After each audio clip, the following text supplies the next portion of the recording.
तो साथियों नमस्कार, स्वागत है आप सबका आज के इस एपिसोड में। आशा करता हूं कि आप सब बहुत अच्छे होंगे। मैं हूं डॉक्टर अम्बरीश। आज हम लोग गद्य पर बात करेंगे, गद्य के विकास पर बात करेंगे। गद्य के विकास में खड़ी बोली का हम लोग बातचीत कर चुके हैं। खड़ी बोली के बाद हम लोगों ने आदिकालीन गद्य पर बात कर लिया है। आज हम लोग बात करेंगे राजस्थानी गद्य की कौन सी महत्वपूर्ण रचनाएं हैं, और राजस्थानी गद्य के बाद हम लोग बात करेंगे ब्रज भाषा गद्य की कौन सी महत्वपूर्ण रचनाएं हैं। तो चलिए शुरू करते हैं। जितने साथी आ गए फटाफट वो लाइक कर दें, वीडियो को शुरू करते हैं।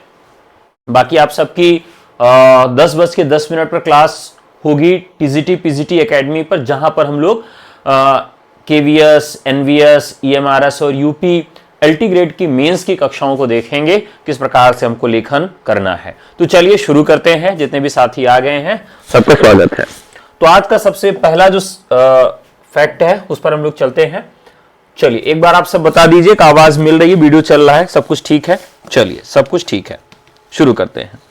अब देखिए राजस्थानी गद्य की जब हम बात करते हैं तो इसमें कल हम लोगों ने थोड़ा बहुत राजस्थानी गद्य के विषय में बात भी किया था कि जो राजस्थानी गद्य है वो 3 तरीके का है, यानी 3 तरह से, या तो स्वतंत्र रूप से लिखे गए जो ग्रंथ हैं, या कुछ अनुदित या मौलिक ग्रंथ हैं वो लिखे गए हैं, कुछ टीकाएं लिखी गई हैं राजस्थानी गद्य की, और कुल मिलाकर 3 तरह का, और कुछ कवियों की जो रचनाएं हैं या छिटपुट टीकाएं हैं।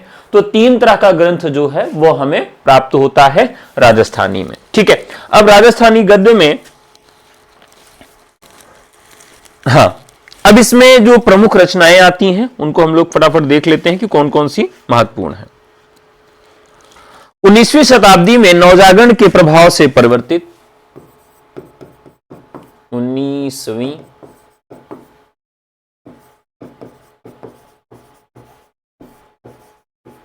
शताब्दी में नवजागरण के प्रभाव से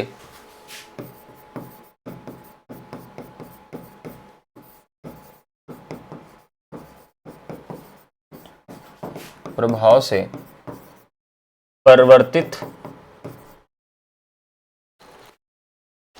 जन चेतना की अभिव्यक्ति के लिए, परिवर्तित जन चेतना की अभिव्यक्ति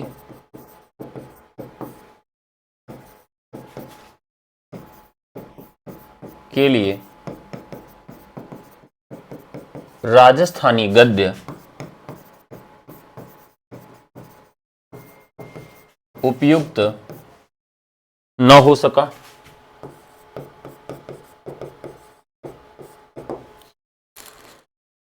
ठीक है,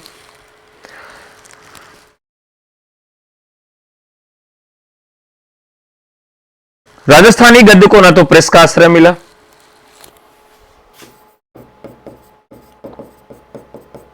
राजस्थानी गद्य को न तो किसी प्रेस का आश्रय मिला, ना ही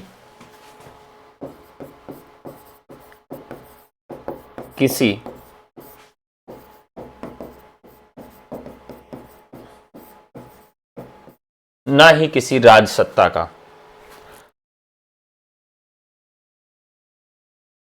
अब ये जो काफी महत्वपूर्ण बात है कि राजस्थानी गद्य के पीछे की समस्या ये थी कि यह जो दोनों जगहों से एकदम अलग रहा। ये कथन किसका है? रामचंद्र तिवारी का। अब ये कथन महत्वपूर्ण क्यों है? क्योंकि राजस्थानी गद्य जो है उसको न तो किसी छापे खाने यानी प्रेस यानी पत्रिका के माध्यम से कोई सपोर्ट मिला, और ना ही उसको सपोर्ट मिला किसी राजश्रय का, किसी राजा के द्वारा। तो किसी का सपोर्ट न मिलने की वजह से यह आम लोगों के जनमानस की भाषा नहीं हो सकी, यानी आम लोगों की बात को पहुंचाने वाली भाषा नहीं हो सकी।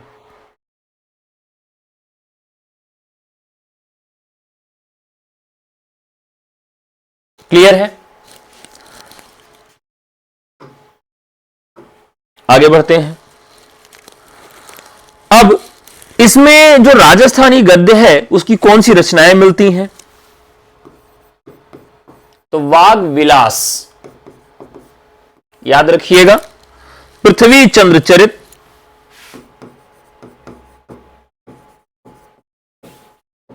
पृथ्वी चंद्र चरित, ठीक है। इसके अलावा ये कब की रचना है? तो 1417 ईस्वी की रचना है। शिवदास चारण की,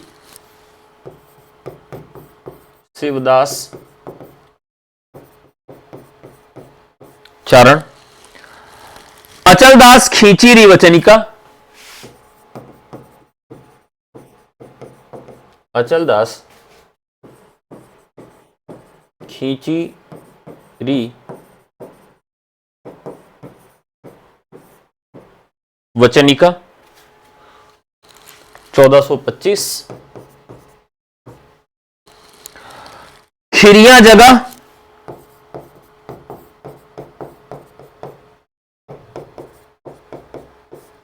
खिरिया जगह, वचनिका राठौर रतन सिंह,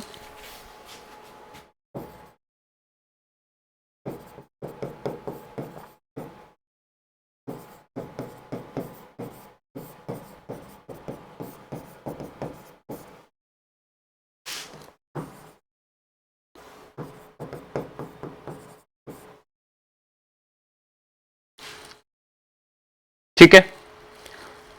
नयन सिंह,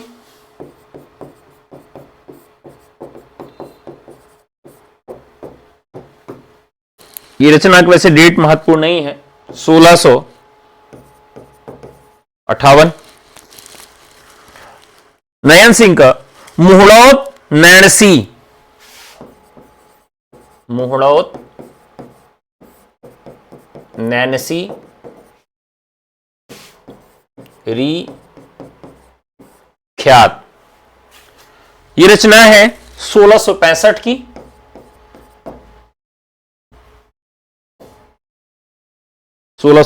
की। और नरसिंह दास गौड़,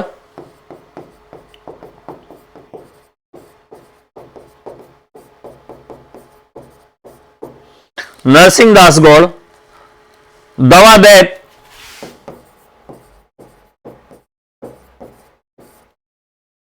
18वीं शताब्दी की रचना है। और विनय भक्त,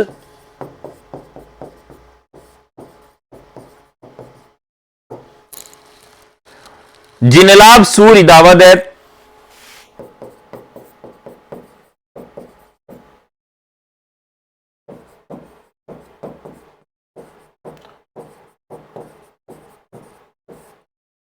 और यह रचना 18 से 20वीं शताब्दी के मध्य की मानी जाती है। तो ये तो आपके राजस्थानी गद्य से संबंधित महत्वपूर्ण रचनाएं हैं। और वो राजस्थानी गद्य जिसे हम आरंभिक राजस्थानी गद्य कहते हैं।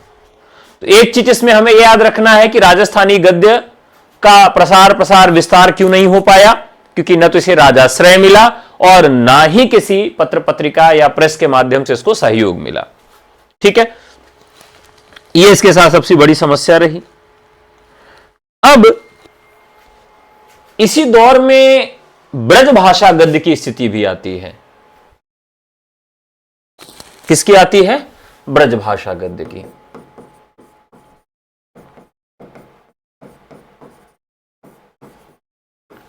ब्रज भाषा गद्य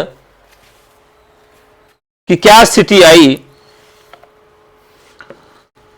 तो ब्रज भाषा के विषय में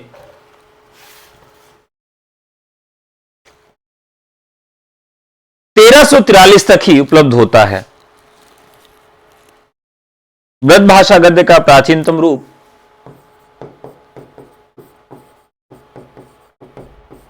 भाषा का प्राचीनतम रूप शुक्ल जी के अनुसार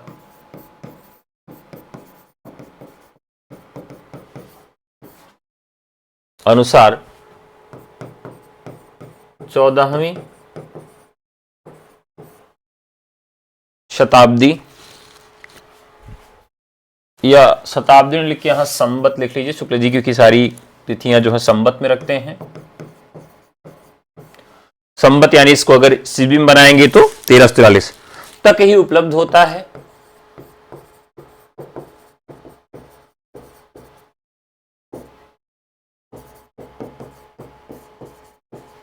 तक ही उपलब्ध होता है। इस गद्य का प्रयोग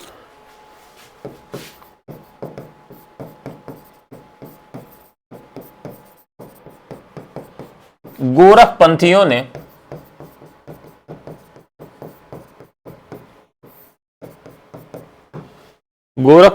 ने अपनी धार्मिक उपदेशों में किया है।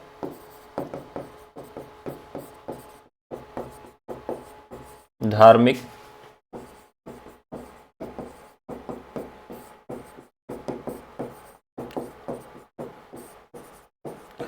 अपने धार्मिक उपदेशों में किया है। ठीक है,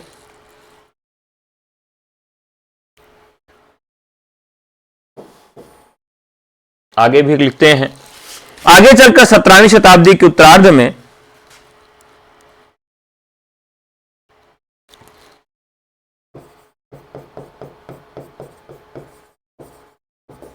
आगे चलकर 17वीं शताब्दी के उत्तरार्ध में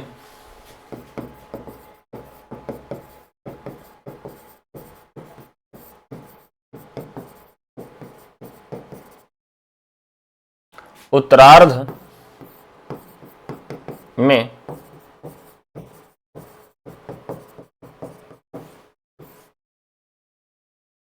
में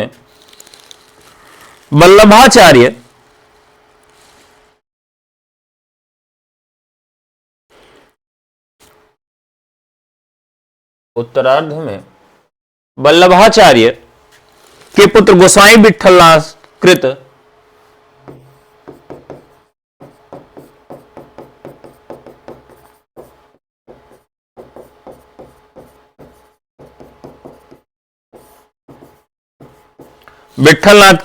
श्रृंगारस मंडन और विट्ठलनाथ जी के पुत्र गोसाई गोकुलनाथ कृत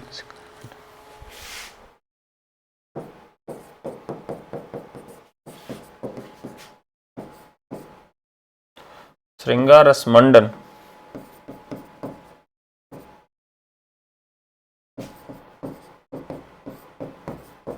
तथा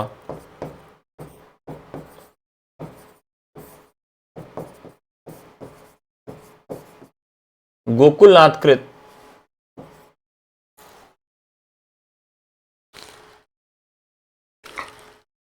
84 वैष्णव की वार्ता और 252 वैष्णव की वार्ता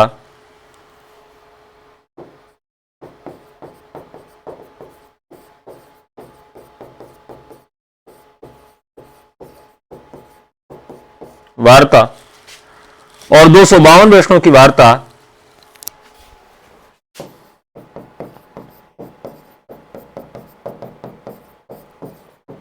52 वैष्णव की वार्ता में प्रयुक्त गद्य को ब्रज भाषा का वार्ता में प्रयुक्त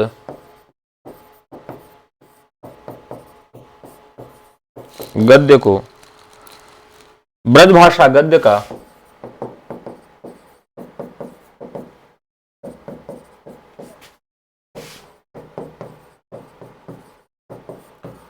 प्रचलित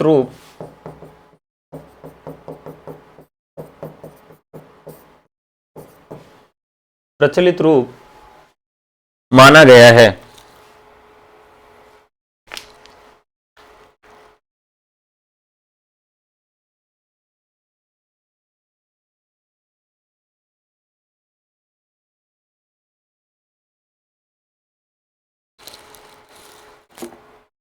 ठीक है,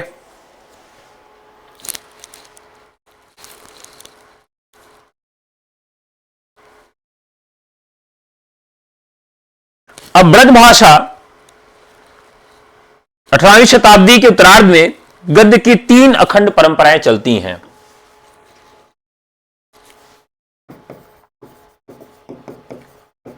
अठारहवीं शताब्दी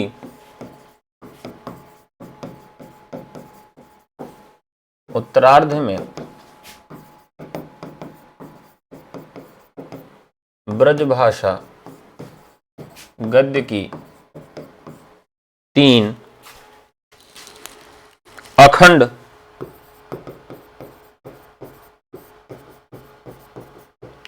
परंपराएं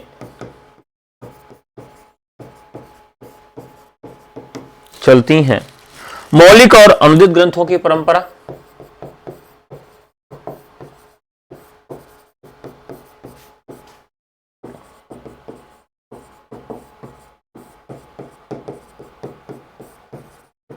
ग्रंथों की परंपरा, टीकाओं की परंपरा,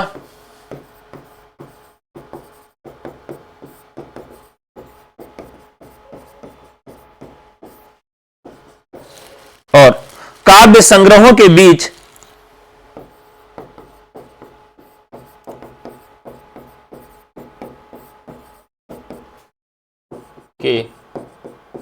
बीच बीच स्फुट टीकाओं की परंपरा।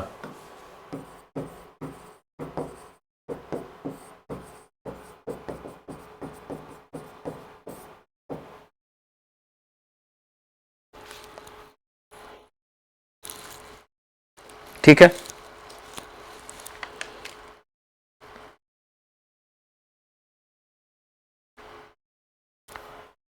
अब ये परंपरा के विषय में भी लिखेंगे, लेकिन थोड़ी सी बात यहां पर और इंक्लूड करेंगे।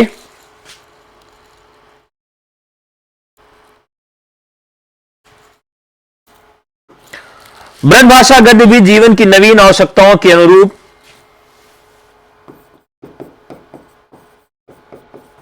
ब्रजभाषा गद्य भी जीवन की नवीन आवश्यकताओं के अनुरूप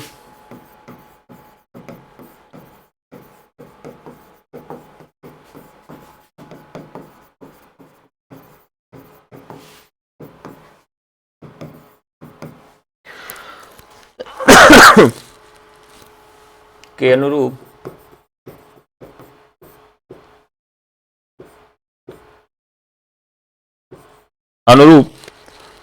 अपने को सशक्त न बना सका,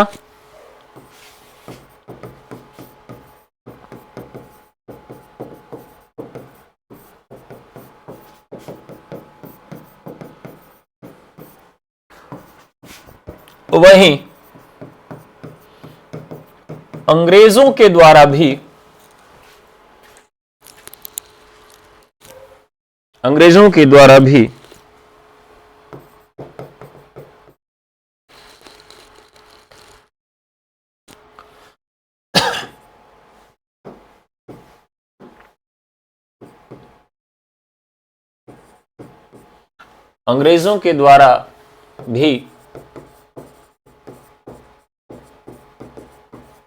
अंग्रेजी के बाद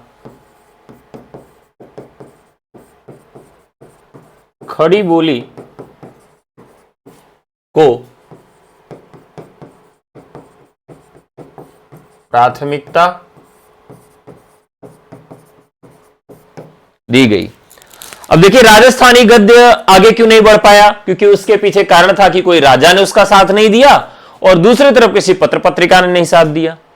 ब्रजभाषा गद्य क्यों नहीं बढ़ पाया? क्योंकि यह भी जो आम लोगों की भाषा थी, आम लोगों का दुख दर्द था या समस्याएं थी, उसको ये अपने भाषा में व्यक्त करने में अक्षम रही, और दूसरे इसको राजाश्रय नहीं मिला।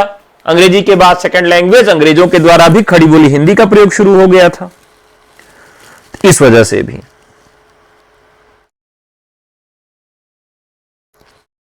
देखिए, किसी भी भाषा के विकास के लिए क्या मानदंड था कि वो कितना अच्छा चलेगी, इसके विषय में थोड़ी सी आपको बताते हैं। देखिए, जो नवजागरण था, नवजागरण जो था वो कहां आया हुआ था? बंगाल में।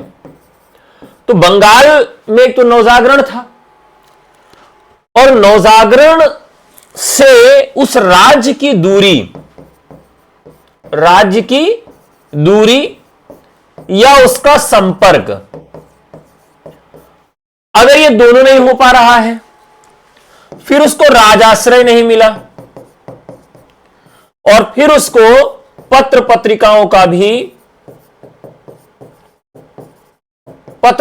का भी सहारा नहीं मिला, और फिर आम जनमानस से भी वो दूर हो गई, से दूरी।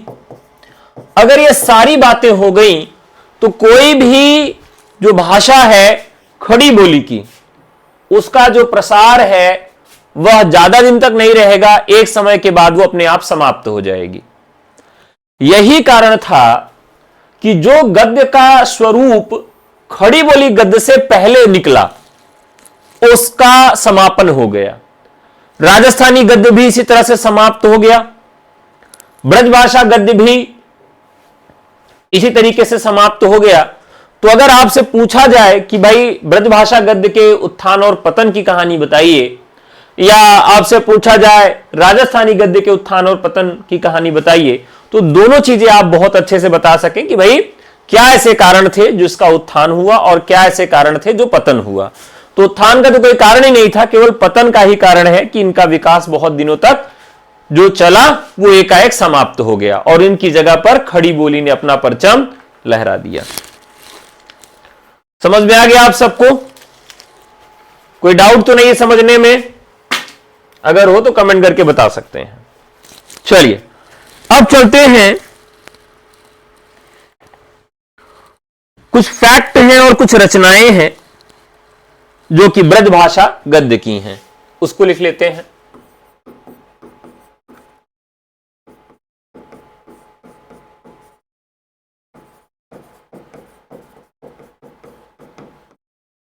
ब्रजभाषा गद्य की जो कुछ रचनाएं हैं,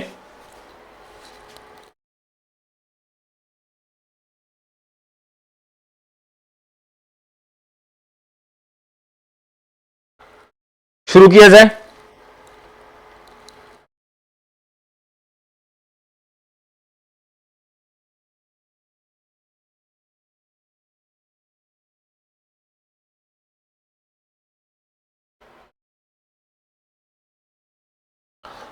ब्रजभाषा गद्य की जो रचनाएं हैं उसमें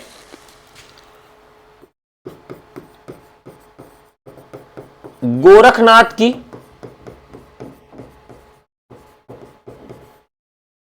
गोरखसार,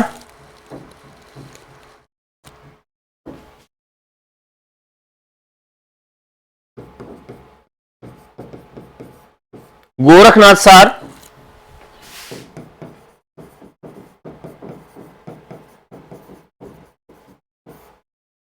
चौदहवीं शताब्दी, विठलनाथ का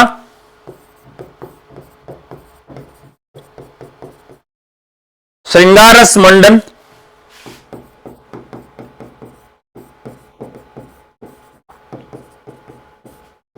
ये थोड़ा सा बाद की रचना है। बनारसी दास,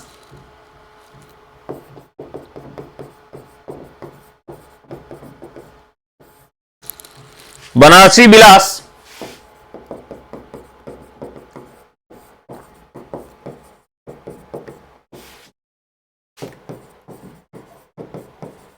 सोलहवीं शताब्दी,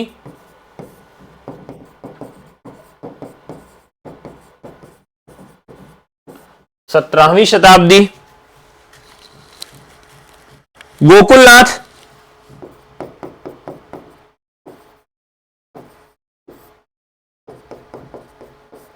गोकुलनाथ की 84 वैष्णवों की वार्ता और 252 वैष्णवों की वार्ता,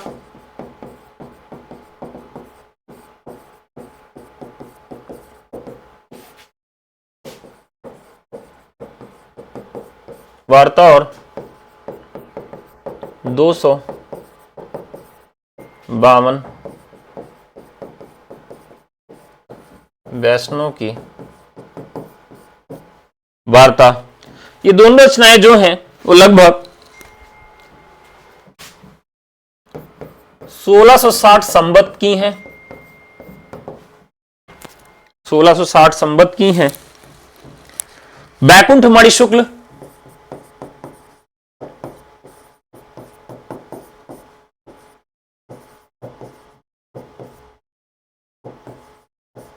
बैकुंठ मणि शुक्ल अगहन महात्म्य और बैसाख महात्म्य,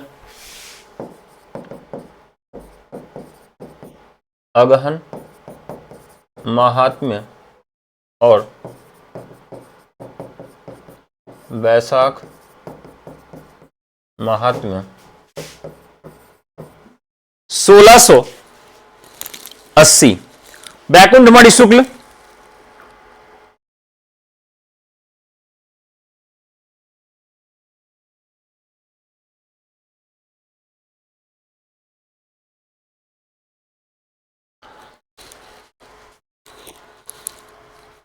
ठीक है। आगे सूरत मिश्र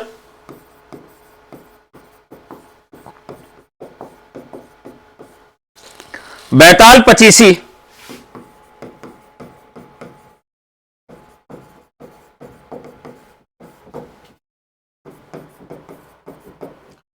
सत्रह सौ सड़सठ,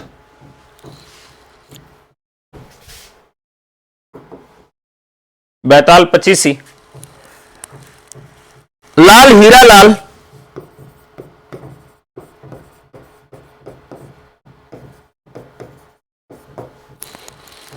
आईने अकबरी की भाषा वचनिका,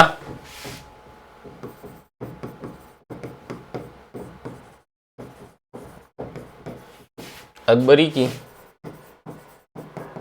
भाषा वचनिका 1795 ईस्वी। प्रियदास, अब कोई दास बहुत प्रिय है तो क्या काम करेगा? सेवा करेगा, सेवादास। सेवक चरित्र, सेवक चरित्र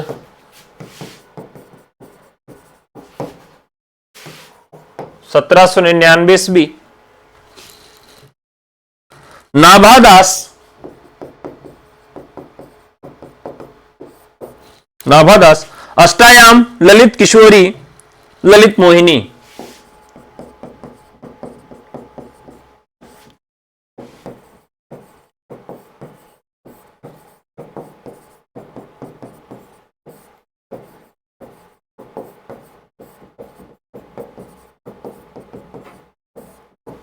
ललित किशोरी और ललित मोहिनी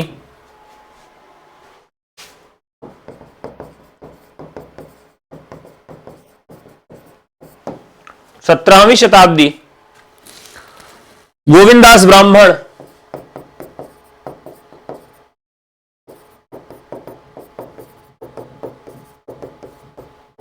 गोविंदास ब्राह्मण इनका नाम ही है। रचना है वार्ता,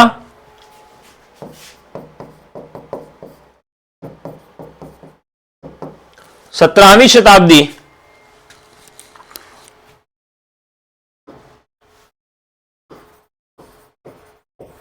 लल्लू लोग क्या करते हैं? प्रेम करते हैं। लल्लू लाल की एक रचना और है, और प्रेम में राजनीति नहीं चलती। राजनीति 1709 ईस्वी। बेनी कवि,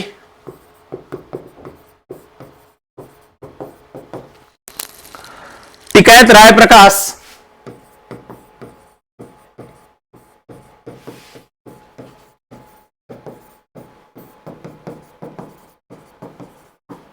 सत्रह सौ 35 ईस्वी।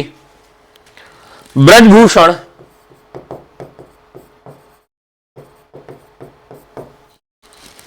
नित्य विनोद, नीति विनोद,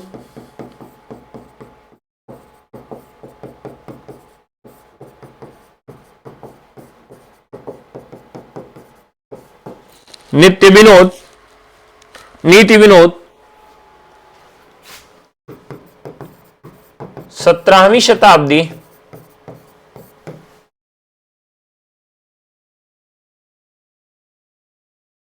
ब्रजभूषण, सुखदेव सिंह मिश्र,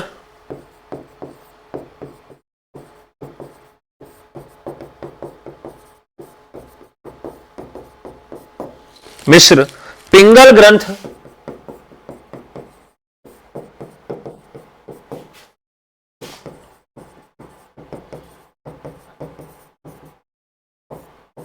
अठारहवीं शताब्दी,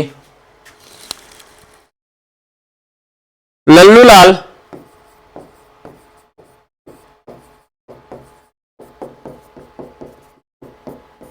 माधव विलास, 1817 ईस्वी,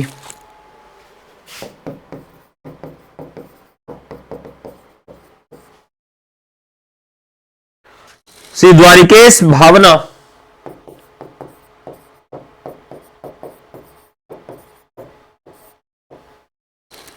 श्रीनाथ जी आदि स्वरूपन,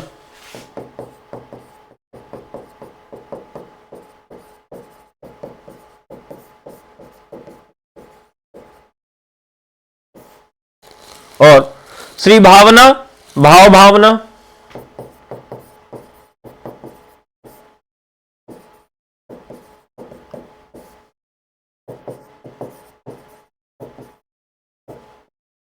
भावना और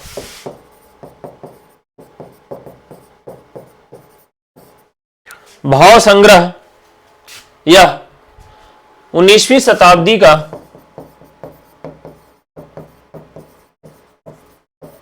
ब्रजभाषा गद्य है।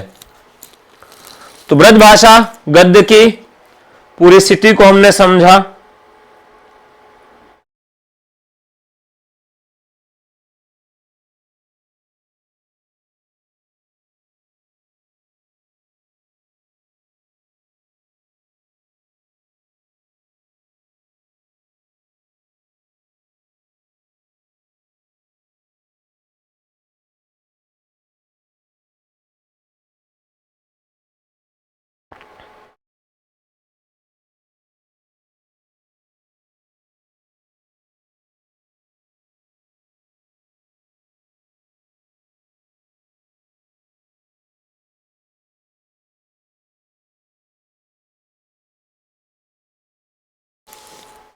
चलिए, तो ये तो रहा ब्रजभाषा गद्य का।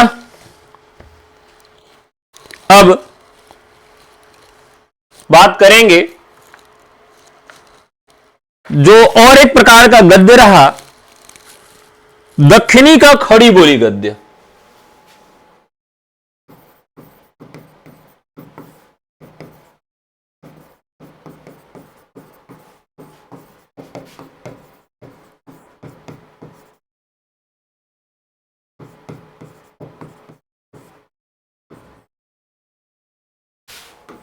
दक्षिणी का खड़ी बोली गद्य, यह भी काफी महत्वपूर्ण है और इससे भी संबंधित सवाल आपसे पूछे जाएंगे।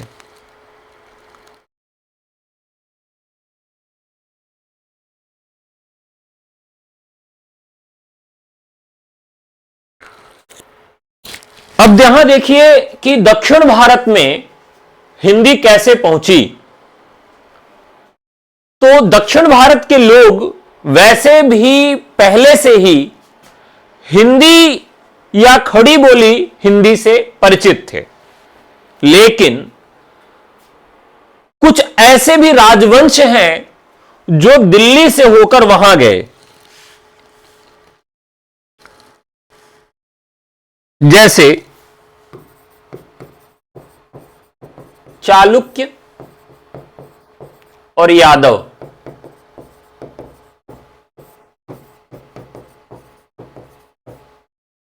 चालुक्य और यादव राजवंश जो हैं,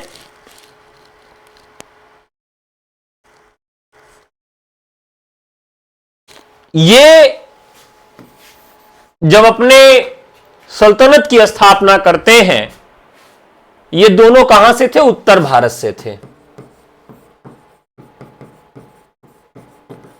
और दक्षिण भारत में अपनी सल्तनत को स्थापित करते हैं। 17वीं शताब्दी के अंत में अलाउद्दीन खिलजी और उसके विश्व सेना नायक मलिक कफूर ने अपनी विशाल सेना के साथ दक्षिण पर बार बार आक्रमण किया।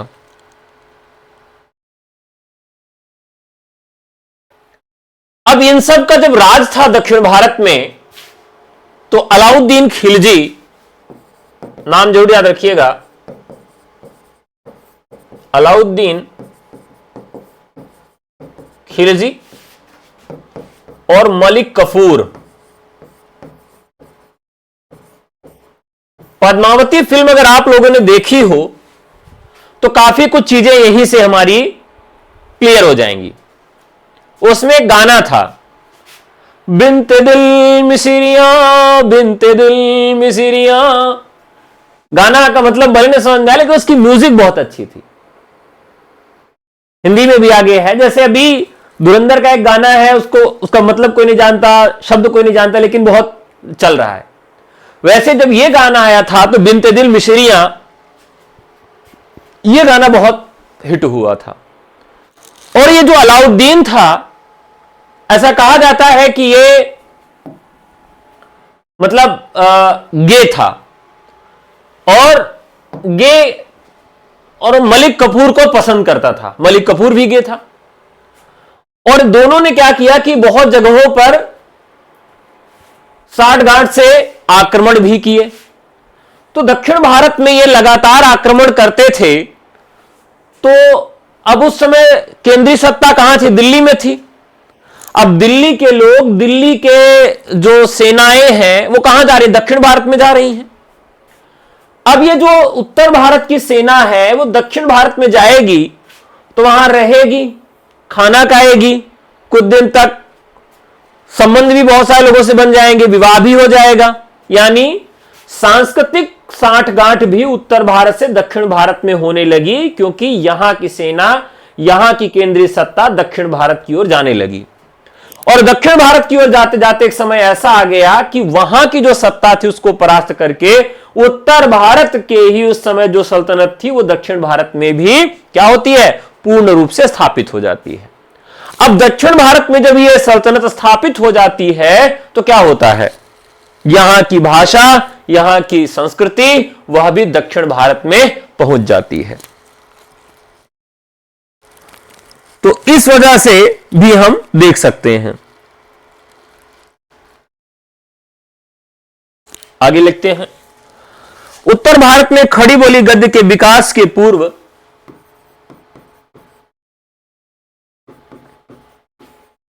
उत्तर भारत में खड़ी बोली गद्य के विकास के पूर्व ही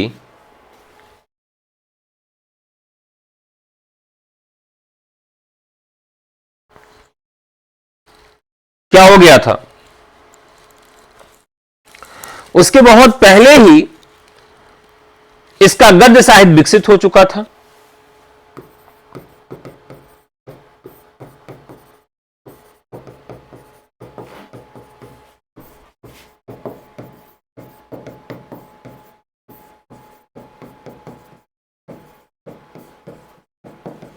इसका गद्य साहित्य विकसित हो चुका था। दक्षिणी खड़ी बोली गद्य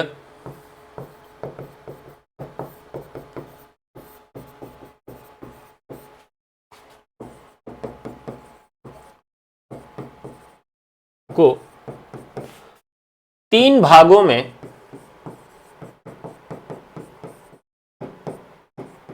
बांटा जा सकता है।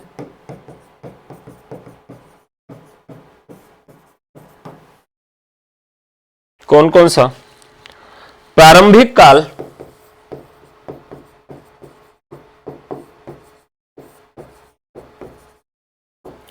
तेरह सौ से 1400 ईस्वी,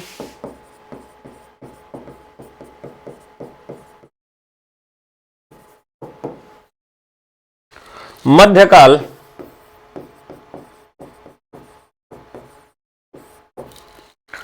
1491 से 1687,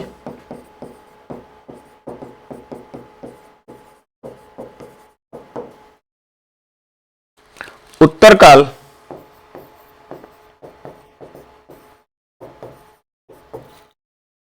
सोलह सौ 88 से 1850 ईस्वी तक।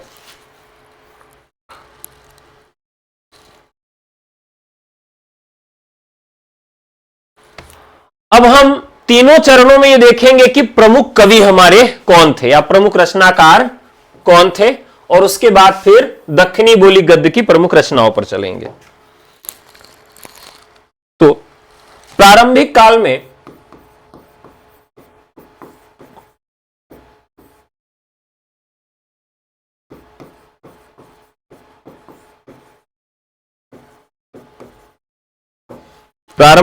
में ख्वाजा बंदा नेवाज,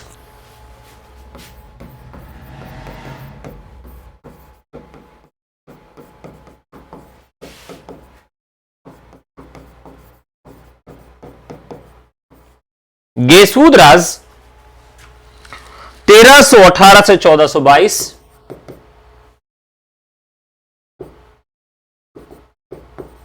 तेरह सौ 18 से 1422 तक का समय है। यह दिल्ली के प्रसिद्ध सूफी फकीर निजामुद्दीन औलिया,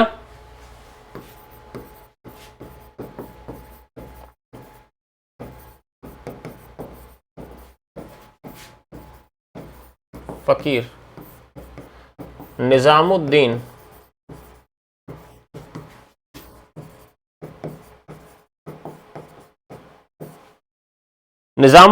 औलिया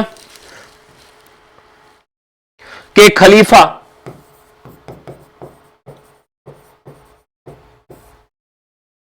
का मतलब उत्तराधिकारी ख्वाजा नसीरुद्दीन देहलवी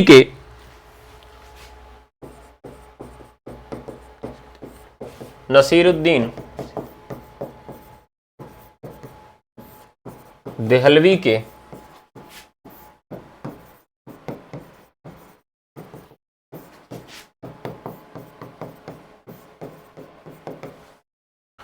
प्रमुख शिष्य थे।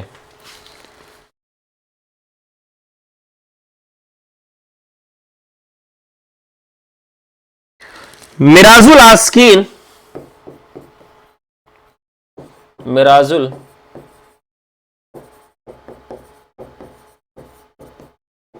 आस्कीन दक्षिणी गद्य की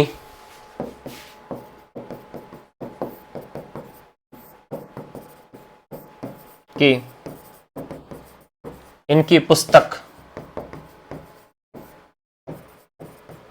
प्रथम गद्य रचना है। शिकारनामा और तिलावत वजूद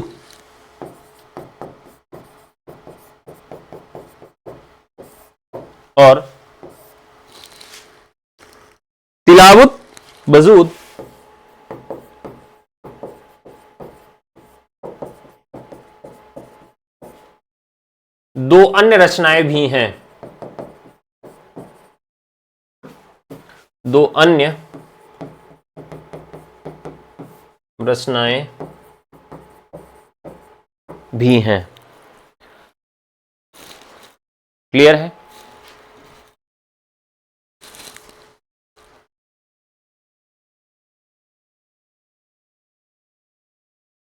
दूसरा चरण जो था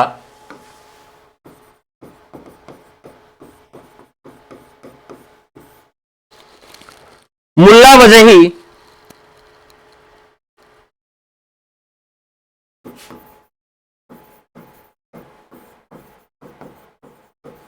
इनका जीवन वृत्त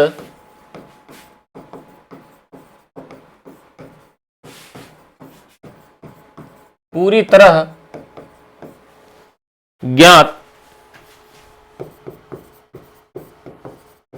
नहीं है।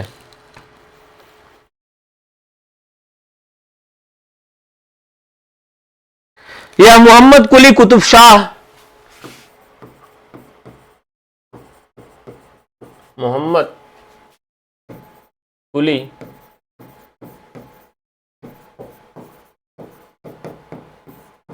कुतुब शाह के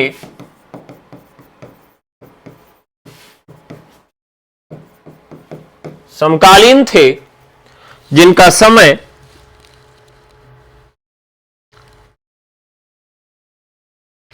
1580 से 1612 है।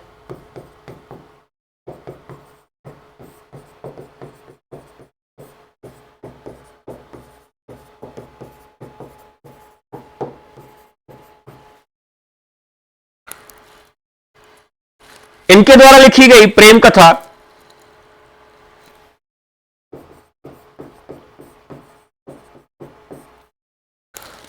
कुतुब मुस्तरी के नायक, कुतुब मुस्तरी के नायक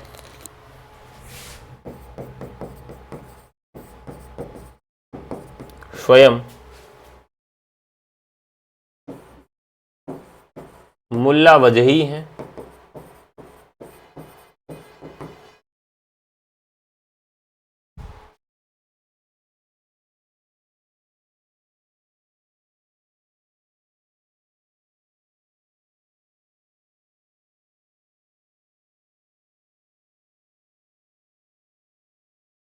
एजुकेशन की जो क्वालिफिकेशन है वो आप अपडेट कर सकते हैं, लेकिन वही अपडेट मानी जाएगी जो परीक्षा होने से पहले फॉर्म भरने की तिथि तक थी।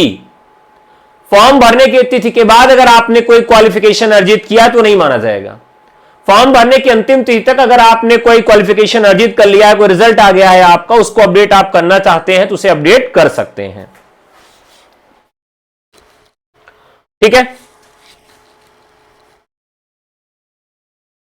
अब आगे बात करते हैं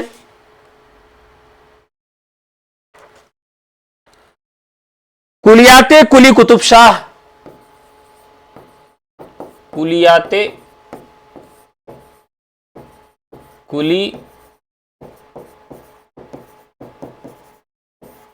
कुतुब शाह वृहत काव्य ग्रंथ है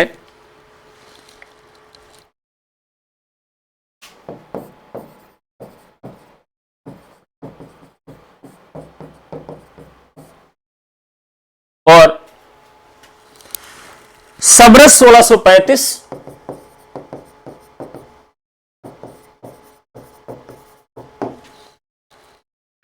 इसमें तसव्वुफ के सिद्धांतों को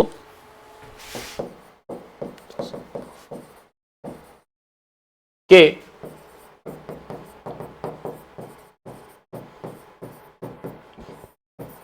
सिद्धांतों को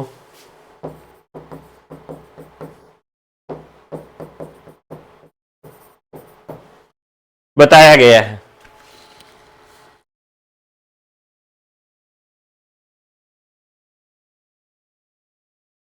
सबरस को उर्दू साहित्य की प्रथम गद्य रचना माना जाता है। सबरस को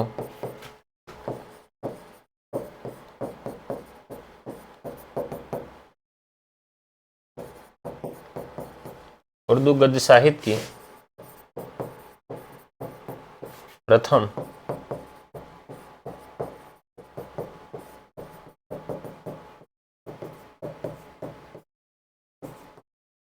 गद्य रचना माना जाता है।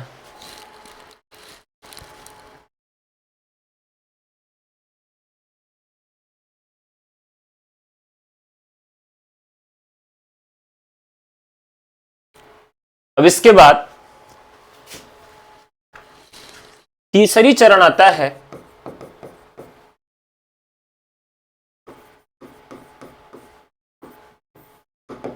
और तीसरे चरण में सैयद हुसैन अली खां,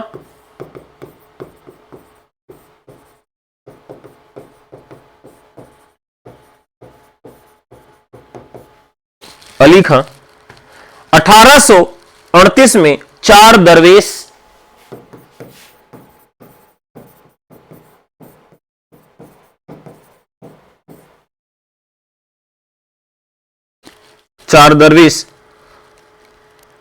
फारसी दक्खनी में अनुवाद किया।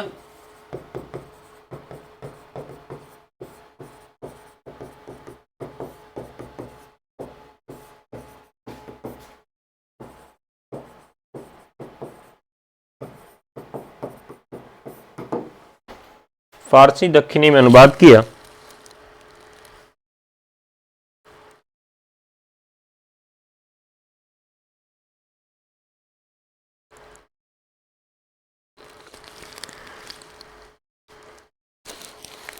और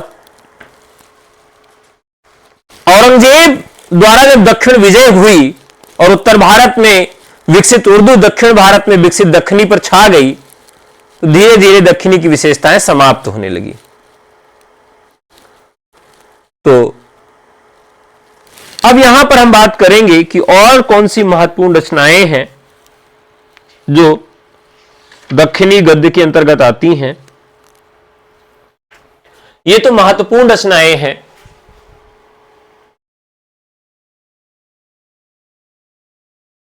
परीक्षा में अनुपस्थित हो गई हैं तो क्या क्वालिफिकेशन का? भाई परीक्षा नहीं दिया है तो अब दोबारा परीक्षा देने का मौका थोड़ी मिलेगा। चलिए,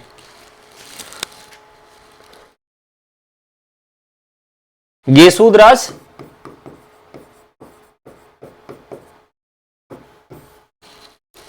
हिदायतनामा,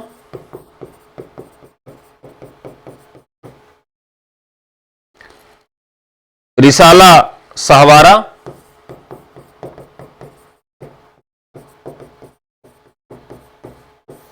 सहवारा, बारहमासा, शिकारनामा, चक्कीनामा,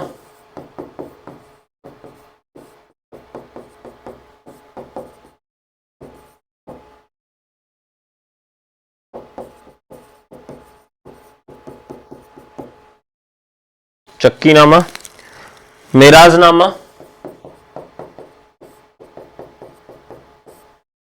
मेराजनामा। इसके बाद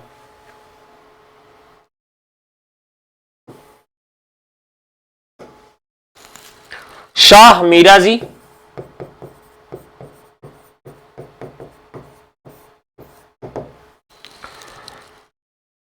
सरह मगूब,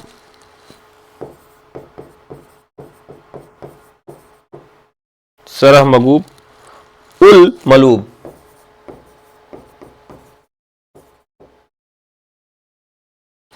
शाह बुरहानुद्दीन जानम,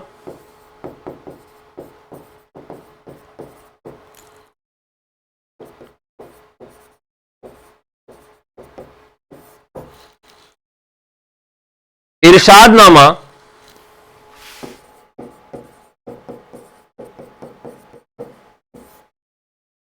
इरशादनामा,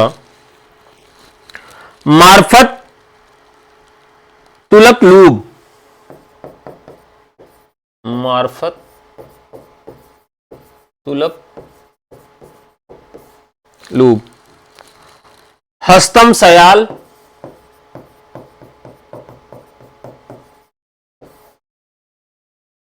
और कलाम बुकायक।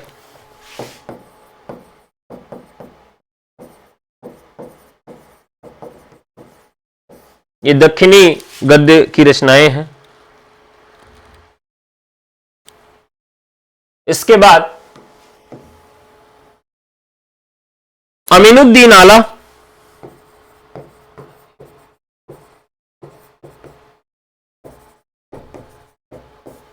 आला, रिसाल गुप्तशाह अमीन, गुप्त,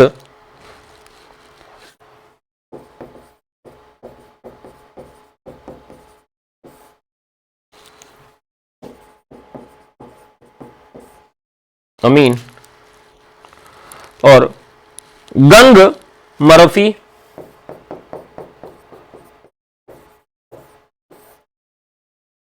रिसाल मजबूल,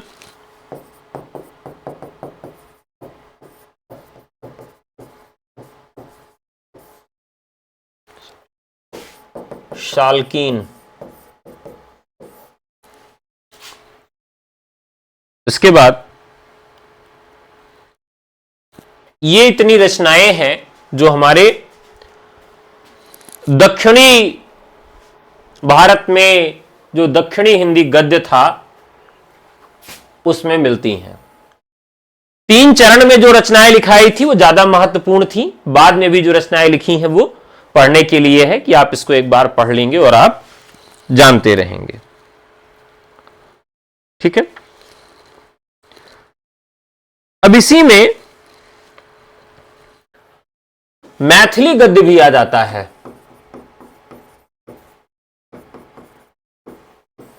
मैथिली गद्य में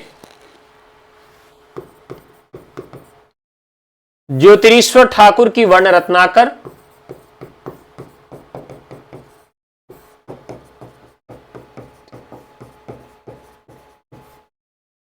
ज्योतिरीश्वर ठाकुर, कीर्तिलता,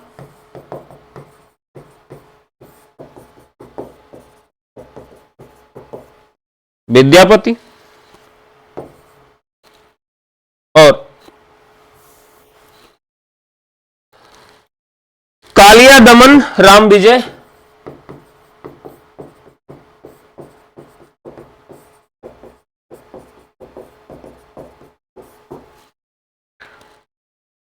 रुक्मिणी हरण,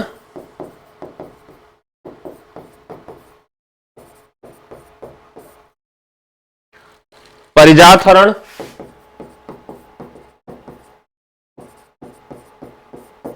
ये सारी रचनाएं किसकी हैं? शंकरदेव की हैं। 10:10 पर क्लास अब हम लोग शुरू करेंगे टीजीटी पीजीटी पर। अर्जुन भंजन,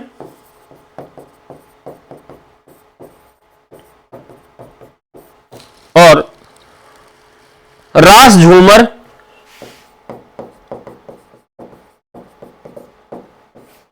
माधव दास की रचना है।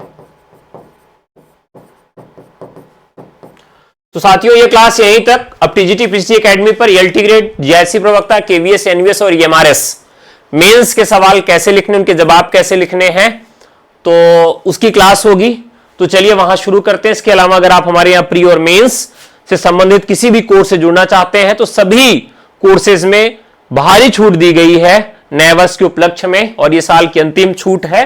तो आप हमें व्हाट्सएप करके हमसे जुड़ सकते हैं। नंबर है 9628959237। अगर आप हमसे निःशुल्क रूप में जुड़ना चाहते हैं तो डिस्क्रिप्शन में आपको टेलीग्राम का लिंक मिल जाएगा, कमेंट बॉक्स में भी टेलीग्राम का लिंक मिल जाएगा, उस पर क्लिक करके आप जुड़ सकते हैं। धन्यवाद।